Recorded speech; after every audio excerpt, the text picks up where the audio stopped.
Yo los he elegido para que vayan y den fruto y vuestro fruto dure. El Señor esté con ustedes. Lectura del Santo Evangelio según San Lucas.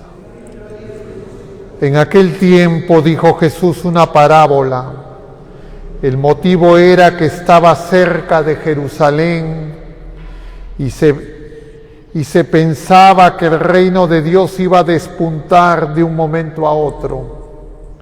Dijo pues, un hombre noble se marchó a un país lejano para conseguirse el título de rey y volver después. Llamó a 10 empleados suyos y les repartió 10 onzas de oro, diciéndoles: negocien mientras vuelvo.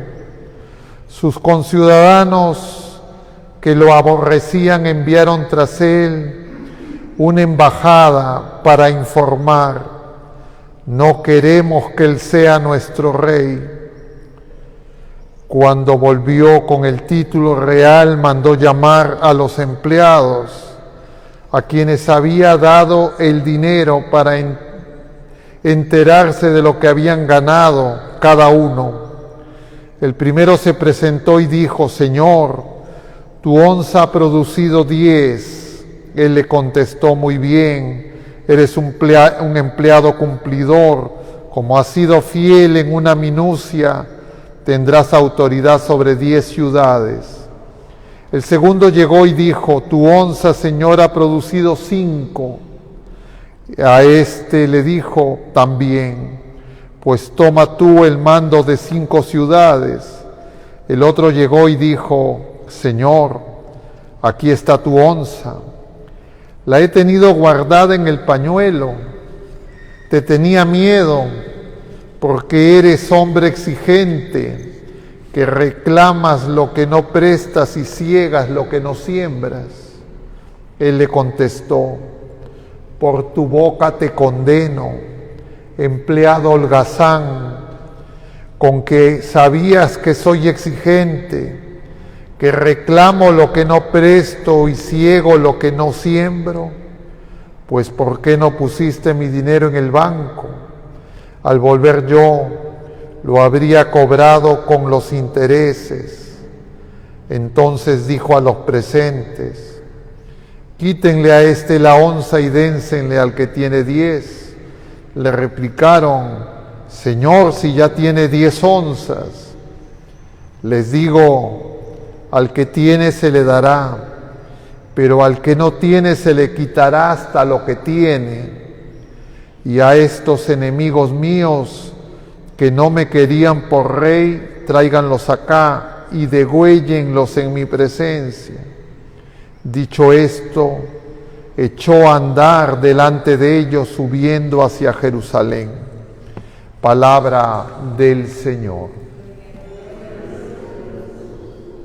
Tomen asiento un momento, queridos hermanos. Estamos ya a pocos días de celebrar la solemnidad de Cristo Rey. Ya lo hemos dicho en días anteriores, el domingo celebraremos a Jesucristo Rey del universo, y ya dentro de pocos días más, el sábado de la próxima semana, acabará el año litúrgico, empezaremos un nuevo año litúrgico y no podemos perder el año. ¿Y qué significa no perder el año? Que cada vez el Señor tiene que reinar más en nuestros corazones, en nuestra vida. Cada vez nosotros tenemos que hacer con más fidelidad la voluntad de Dios.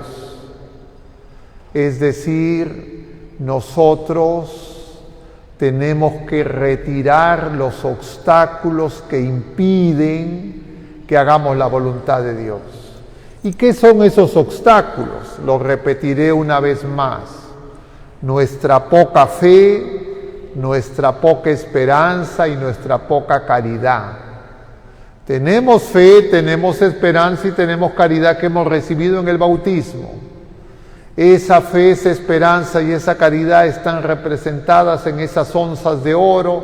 El domingo lo veíamos representado también en esos talentos, que es una cantidad de dinero, de plata, pero a veces nosotros, nuestra fe, nuestra esperanza, nuestra caridad no crece si no está estacionada, esté escondida, y el Señor quiere que nos demos cuenta. Y claro, esas tres virtudes, la fe, la esperanza y la caridad, repito una vez más, son distintas, pero no se pueden separar. El crecimiento de una se refleja en el crecimiento de las otras. Y hoy se nos muestra un obstáculo muy importante, que es nuestro querer. Dice esta parábola, Jesús está ya camino a Jerusalén, ellos creen que ya va a reinar en ese momento, y efectivamente en Jerusalén el Señor reina, pero en la cruz. Ellos imaginan el reino de otra manera, ellos no quieren la cruz, no quieren la contradicción, ellos no quieren que el Señor reine como Él quiere reinar, Él quiere que el Señor reine a su manera, y eso es el problema de los seres humanos. Nosotros lo que tenemos que desear es lo que quiere Dios, pero si yo me convierto en intérprete de lo que quiere Dios, y le digo al Señor, no, tú no puedes hacer esto, yo no quiero, estoy cerrando mi corazón al reinado de Dios. Y eso lo puedo hacer incluso creyendo que estoy siguiendo al Señor, que tengo fe, que tengo esperanza, que tengo caridad. Eso es un engaño, una trampa del maligno. Y el Señor quiere que nos demos cuenta. Y esa trampa, en esa trampa cayeron el pueblo de la primera alianza, también esos discípulos que lo siguen, porque lo abandonaron. Y eso nosotros tenemos que darnos cuenta, porque podemos caer en la misma trampa, creyéndonos que estamos siguiendo al Señor, que somos muy fieles. Ojo con eso, porque el Señor de distintas maneras nos lo está enseñando. Y entonces, ¿qué hacer? Sencillamente pedir que nuestro querer sea el mismo de Dios. Y eso se puede expresar de muchas maneras, que ya a lo largo de los días precedentes se nos han ido presentando, representado en esos fariseos, en esos escribas, en esos sumos sacerdotes, que se sentían dueños y no reconocían al Señor. Pero eso no es algo del pasado, también ocurre en todos los tiempos y también en cada uno de nosotros. Nos tenemos que examinar. Entonces, primera cosa, enemigo mortal, querer otro. ¿Qué? Otro querer que no sea el de Dios. Que sean las cosas como nosotros imaginamos, como nosotros pensamos, que así nos parecen mejores. Entonces, primer punto. Segundo punto, cuando ese error se produce, yo voy a empezar a juzgar a los demás. Yo voy a empezar a ocupar el lugar de Dios. Y el Señor hoy también nos enseña que con la vara que nosotros medimos, nosotros seremos medidos. El Señor viene como juez, no hay otro juez, no hay otro que mida, solo Él. Pero si yo a lo largo de la vida presente, engañado, creyendo distintas cosas que se me ocurren pero que no vienen de Dios, quiero juzgar, quiero medir con mi criterio, yo mismo estoy estableciendo el criterio con el que voy a ser medido. Uno de los peligros es ese, porque a los seres humanos nos gusta la justicia, pero no sabemos cómo hacer justicia y no sabemos juzgar, y por eso es que el Señor nos ha liberado de ese juicio, y por eso es que Él es el juez. pero nosotros diríamos, somos metetes, queremos juzgar y a cada momento andamos juzgando a la gente. Ocupamos el lugar de Dios, eso se llama soberbia. Y el Señor quiere que nos demos cuenta que eso es lo peor que nos puede pasar. Porque al final nosotros que somos tan rectos, tan entre comillas comprometidos, de tanta fe y que juzgamos a los demás, igualito se nos va a juzgar. Y no nos conviene, le decía yo a la gente el domingo. Por eso el Señor nos dice que seamos misericordiosos, pero no nos gusta. No queremos ser misericordiosos y nos olvidamos que el Señor en la cruz produce el juicio del mundo y el juicio del mundo es ser misericordioso. Esos sumos sacerdotes, esos que se burlan del Señor, no fueron misericordiosos, no fueron injustos, Él era inocente y sin embargo buscaron la sinrazón para condenarlo. Y Él a esos que lo están matando, que se están burlando, Él les ofrece perdón. Por eso es que entendemos qué significa el amor misericordioso. El amor misericordioso es el amor a los pecadores, el amor a los imperfectos, el amor a los que no merecen nada. Y eso somos nosotros ante Dios. Pero a veces esos dones, esos talentos, esas onzas de oro que el Señor nos da, hace que nos hinchemos, que nos sintamos dueños. Y entonces se producen todos esos resultados que al final no nos van a llevar a que el Señor nos diga, venga a mí. Pero el otro peligro es no querer el querer de Dios. Está significado en esconder esas onzas, en el pañuelo.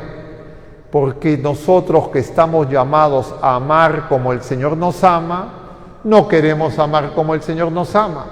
A lo más, lo mejor, queremos amar a algunos como el Señor nos ama. Queremos nosotros poner la medida y eso no es de Dios, eso es satánico. Por eso nosotros necesitamos crecer en la fe, la esperanza, la caridad y además necesitamos fortaleza. Es el apropio de los mártires. Hoy celebramos a Santa Cecilia. ¿Sabía, Cecilia, que celebramos a tu santa? Celebramos a Santa Cecilia, virgen y mártir. Y hoy en la primera lectura se nos presenta una mujer con fortaleza, que ve en un solo día que asesinan a 7 de sus hijos. Y a todos ellos esa madre los alienta. ¿Por qué hace eso? ¿Por qué puede hacer eso? Es una persona humana, porque tiene esperanza, porque sabe que la última palabra es del Señor. Así yo no entienda, porque definitivamente esa mujer no quería la tortura para sus hijos, pero sabía que la última palabra es de Dios. Nuestro querer es confuso, nuestro querer es imperfecto. Por eso es que el Señor nos muestra su querer, nos muestra su amor, y la única manera es que nosotros queramos lo que Él quiere y nada más. Pidámosle al Señor ese don, porque eso no es posible alcanzarlo con la sola razón, con la sola inteligencia. Ni siquiera a veces la fe basta, necesita ser encendida en el fuego del amor de Dios, en la caridad, y necesita además esperanza firme. Pidamos pues al Señor que nos lo conceda, para que el Señor pueda reinar y no haya nada en nuestro corazón que se lo neguemos, porque somos de Él. Que así sea.